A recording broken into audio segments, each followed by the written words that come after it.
Anabel, can I just tell you that it makes my heart so happy that I'm not only wrapping up the year with you, but I'm also going to be kicking off the new year with you. I know, because here's the deal. This is officially my last chat for America's Dance 30, the podcast of 2024. And this is going to air as the first new show of 2025 on America's Dance 30 on stations around the world. Wow. Oh my gosh, I love that. So it just makes my heart so happy that I'm wrapping up 2024, bringing in 2025. Anabel Englund, welcome back to America's Dance 30. Hi, thank you. You're so cute. Hi. Hi.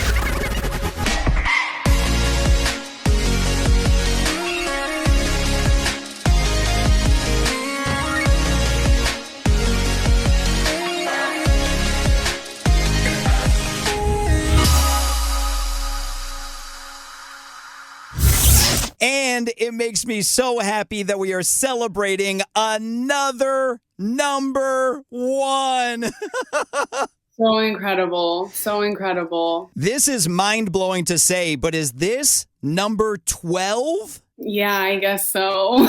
I think so, because I remember doing the balloons for number 10, and then Cutting Loose, I think, was number 11. Yeah. And so Get Busy is number 12. It is our dozen. That is insane. It's our baker's dozen. No, that would be 13. Is a baker's dozen 13? Yes. Oh my God. And kind of the only reason I know that is because I grew up in a donut shop. My parents owned a donut shop. Oh. So a dozen is obviously 12, and then a baker's dozen is 13. Oh my gosh, I didn't know that. So I guess I'll save that for next time. Should I cut this out and I'll save it for next time? Yeah. Well, I can't wait to talk about how Get Busy was born. But before we talk about music, how were your holidays? Yeah, my holidays were really fun. For me, I mean, it's just all about spending time with family and my son. And, you know, we all got together. Christmas Eve is like the biggest thing for me and my family. So we all got together and laughed and danced and ate, and I loved it. There's this really amazing Chinese restaurant by me. So we ordered Chinese, and it's just easy because I'm hosting, and I just realized, like, I don't need to do all that extra stuff. Like, I don't need to do the most all the time. And it's tasty, and I don't have to clean as much, and everyone loves it. It's so funny that you bring up Chinese food, because you're learning a lot on this episode of America's Dance 30. You're learning about a baker's dozen. Do you know what a Jewish Christmas is? No. So as a Jew, the way we celebrate Christmas, because everything is closed, is we go to a Chinese restaurant because they're open. Oh my gosh. So every year I take my mom to a Chinese buffet, and then it's also part of a Jewish Christmas to go to a movie because the movie theaters are open. Oh my gosh. Wow. I can leave this chat satisfied that I taught you two things. And I learned so much about you, about your parents' donut shop, and about your heritage and your traditions, literally within a span of like 3 minutes. And it's like the most you've ever learned about me. I know. Like, aside from work stuff, like, I feel like I know you better now. I feel like we are kindred now. Yeah, for sure. Now let's talk about New Year's. What are you going to be doing to ring in the new year? Are you going to be doing a show, or are you going to be low key? If I don't have a show, which is very rare, it's really only happened like once in the past 10 years. I honestly stayed in and ordered food and watched the Lord of the Rings trilogy because that's my favorite. You don't watch any ball dropping or anything? No. That's so funny. But I totally know what you mean, because, you know, I've worked New Year's Eve almost my entire career. And then the first New Year's Eve I had off, I was like, oh my God, this is heaven. Heaven. Just chilling, not worrying about anything. I know. And I feel like there's also, I mean, just, okay, like aside from working, just in general, New Year's Eve, it's so like, what are we doing? What are we doing? Where are we going to go? And then there's so much pressure on how it needs to be. And I don't know, like I'm a homebody. So staying in and watching the Lord of Rings trilogy for me is just like a perfect night. Now, do you do New Year's resolutions? Not really, honestly, because I just feel like everyone says New Year's resolutions, but is it something that people actually follow through with and do? Because exactly. Realistically, it's just we're entering another month. But I mean, I have goals and I actively do things to achieve those goals. And I have destinations that I want to go to and get to. So I feel like my whole life is kind of planning my resolutions of sorts. So I feel like, I mean, it can be more intentional, I guess. So maybe, you might have inspired me to do some this year. So we'll see. Do you? No, because again, it just like you can do all that stuff as normal. Putting it as a resolution, it just puts so much pressure to stick to it.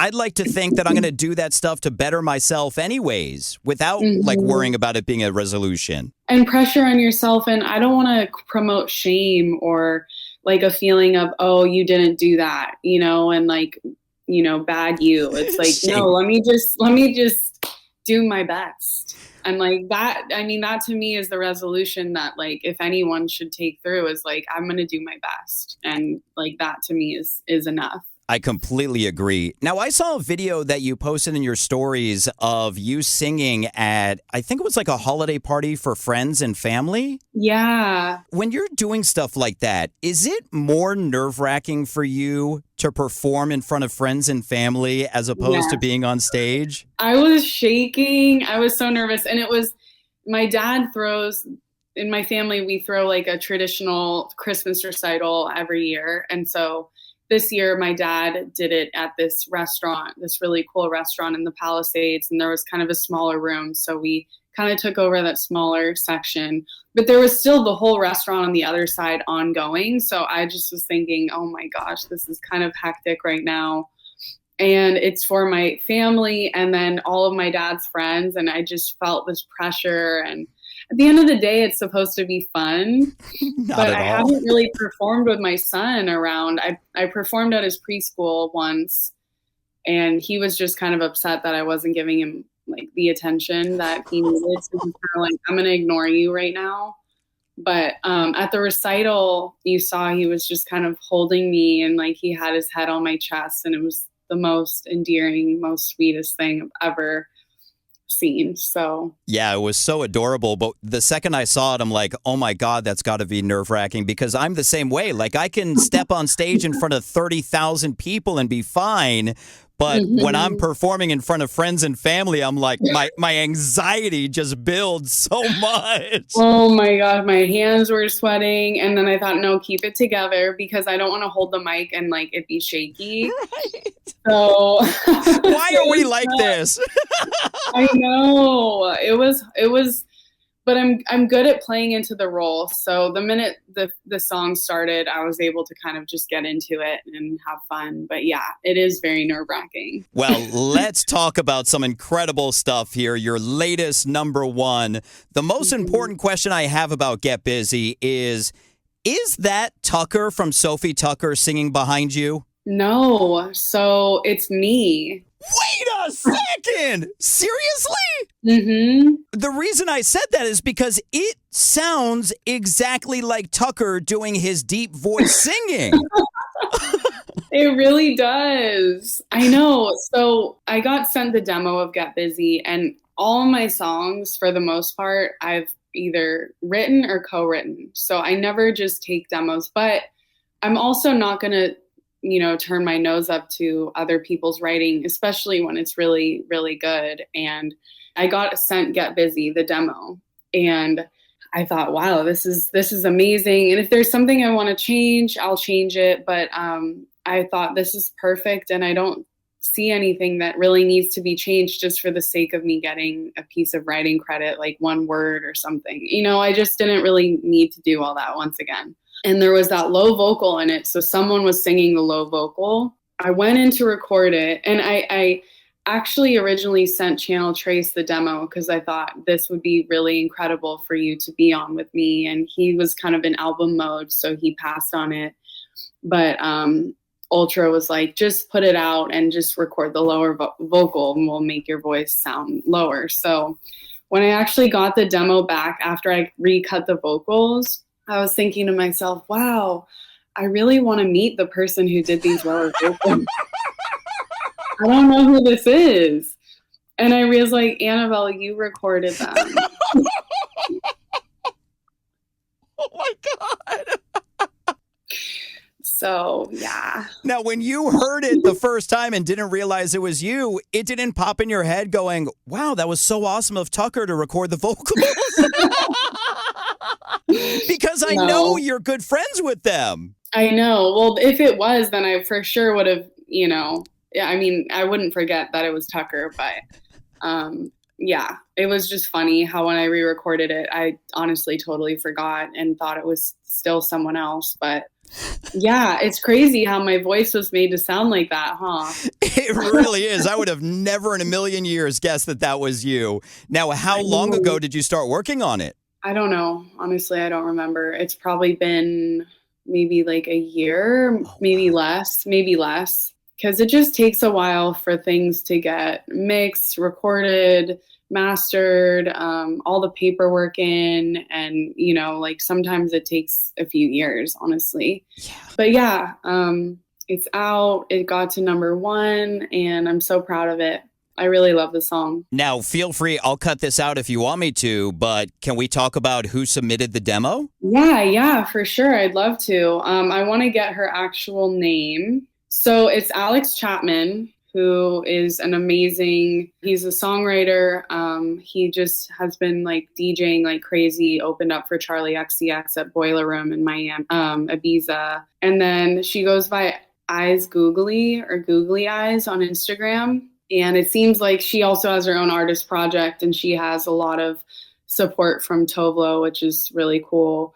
And then this producer Zone, and this producer Abaddon. Is this your first time working with that person from Instagram? So I didn't meet her through Instagram. I actually ended up doing a session with her a while ago. But yeah, it was my first time working with them. Not Alex Chapman. And Alex Chapman and I have hopefully something coming out at the top of next year. Take us through the process of when somebody submits a demo to you. Is it how you want to do it, or do you kind of talk with the original person who submitted the demo and go down the line that they want to go with the song? So, for instance, Get Busy got sent to me through Alex V from Ultra. He's an A&R there. So I didn't have any communication with the producers or anything like that. And there wasn't really much to change. So that one was easy. But sometimes I'll get sent demos through friends. And a lot of the time it just doesn't feel like me or something that I, would necessarily like. It's not a good fit. So I'll just say, it's not a good fit for me, but I love it or whatever. My song Light Waves was a demo that got sent to me, I think once again through Alex V. But that one I changed some of the lyrics on. Gotcha. And I was kind of held strong with the lyrical change, and it worked. So I just feel very passionate about what I'm putting out, and I don't want.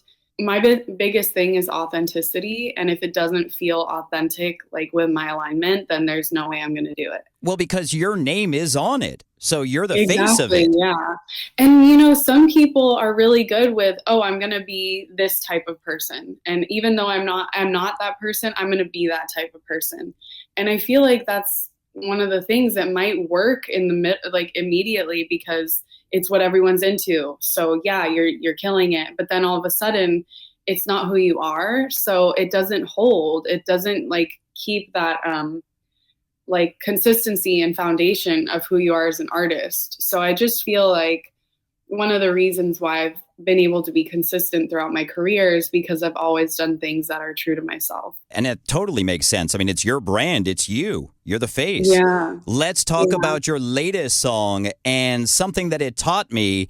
You know, all the joking around that I give you about writing songs about me, Zen Cowboy taught me that could actually happen.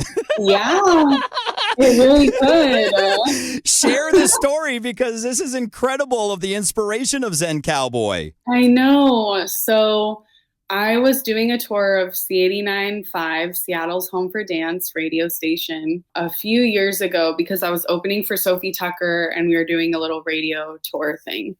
So I met all the people at the radio station, and at the end, we were kind of just exchanging socials to kind of stay in touch. And this man, Ron, said his name was Zen Cowboy 6 or something like that. And I thought, oh my God, Zen Cowboy, that is so cool. I need to write a song about that. And so I immediately wrote in my notes and said, I'm writing a song called Zen Cowboy. And he was like, okay. And then fast forward maybe a year later, I wrote the song with Neil Ormandy and Prince Fox, this really talented producer. And I said, we're going to write a song called Zen Cowboy. And I could not have worked with a better team for this song. And I'm so happy. It was just the three of us. It was very intimate. And I was so proud of the song. So then this year in Miami for Miami Music Week, when I was doing the Radio Row, there was the C89.5 table. And I said, Ron, I have the demo of Zen Cowboy. And him and Harmony, who also works there, were like, oh my gosh, this is crazy. And I played it for Ron and he started crying. And it was just so beautiful because the song is so beautiful. It's such a great song. That would have sucked if you went, eh. He's like, it's okay. Yeah. But I mean, I was so proud to show it to him, not only because I actually said I was going to do something and I did it and I followed through, which I feel like people don't normally do. But also because of how proud I am of the song and how much I love it and how much it means to me. So for everything to come full circle and then to actually have it come out, and I just feel, I love the story. I think it's so cool. And it really is such a great song. Now, when you're dealing with stuff like that, taking notes, something just pops into your head, and then it goes a whole year before you write a song. What takes you back to that note? Do you just look back at old notes that you've done? Well, I have a note where I'll have song titles. So a lot of the time things are drawing my attention, words or 2-word combinations. And I'll just, depending on the vibe of the session, with the way that the production's going, it's kind of just a gut feeling I think this song title would go really well with this song, because the song title, it almost feels like it could, if you don't know where to start, a song title could be the hardest thing to start with. So having a few really strong song titles and then being able to build around that is so fun. So yeah, I just have a note section where it's one note and then different titles or different words that I like, and just kind of go from there. And with your songs, is the title normally the first thing you do, or is it different? Is the title normally the last thing you do? It depends. So I feel like I'm more known, or my thing that I contribute a lot is coming in with an idea or a story or a song title that I want to write around. I do it a lot, I feel like, when I really know what I want to do. But the song title also can just come from, okay, we wrote the song and what's the strongest line here? And then we take that. And I also try to make things a little bit more original, not so kind of run in the mill, but especially with dance music, there's so many song titles, right, that are, And it's always so interesting to me. I was talking with Drew from the Chainsmokers about their number one, Don't Lie, and the original title to that was Picture, because they didn't have the second verse that had Don't Lie in it. until the end. And then when they finished the song, they decided on Don't Lie instead of Picture. Exactly. So I love finding the title and the lyrics. It's that and starting with a title are probably two of my favorite things. Well, let's hope Zen Cowboy is your baker's dozen, is Oh your my 13th God. number Are you one. playing it? Are you playing it? I'm sorry. Who am I? What are you? I'm just going to leave and we can get Ron in here to chat with you. What do I you don't mean? want to assume. I don't want to assume. Of course we're playing it. Oh. Yes, we are playing Zen Cowboy. We played it out of the box on Evolution. Wow. Yeah, and it's made my life hell programming between that and separating it from Get Busy. Oh, I mean, you could go back to back. I mean, We could, but the problem is when it's an Anabel Englund song and you're the vocalist, we try to separate vocals as much as we can. But Yeah. say if it's Anabel Englund's song, but you've got somebody else singing on it, it's easier to program because you just don't want too much of the same voice right next to each other. I mean, it could just be Anabel Englund takeover and you could just play all my songs and no one else's. I heart Anabel. Exactly. Well, knock on wood, this is your 13th number one because it is such an amazing song. What can Anabel Englund fans expect in 2025? So I have a full ready to go. I'm fingers crossed. I have a song coming out in February. I say fingers crossed because you just never know. Even if there's not a signature or things like that, things can get held up. But I plan to be releasing music at every 6 weeks from February. Nice. So I'm on a roll and I don't see myself stopping. So I'm so excited. Well, the good news is that you've learned a lot about me in this chat. So you've got good material for your next set of songs. Exactly. The boy who grew up at the donut shop. Possibly the worst song ever. Why? I've got better stuff you could pick through. I've got a ton of poetry you're more than welcome to look through and get inspiration from that. Okay. Anabel, it is always so awesome seeing you. Thank you so You much too. for your time on America's Dance 30. Thank you. Happy New Year. Happy New Year and happy holidays to you. Happy holidays.